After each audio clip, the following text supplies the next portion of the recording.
À l'endroit où Jésus avait été crucifié, il y avait un jardin, et dans ce jardin, un tombeau neuf, dans lequel on n'avait encore déposé personne.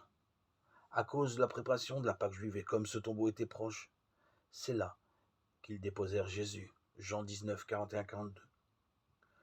Que se passe-t-il?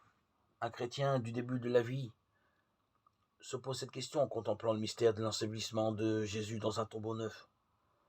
Aujourd'hui, dit-il, grand silence sur la terre, ou bienfaisant silence, ou bienfaisante suspension d'actes ce jour-là. Aujourd'hui, et raviver la soif, si l'actuel de notre monde, torturé. Connaître le juste repos, arrêter d'être en permanence sur le qui-vive. Trouver la joie simple de reposer avec Dieu, avec nos frères humains dans la paix. Goûter la joie du silence, l'attente patiente de la parole qui va naître n'est pas de l'ordre du simple nécessaire hygiénique, mais de l'entrée, par grâce, dans une nouvelle vie de relation avec Dieu, avec nos frères et sœurs.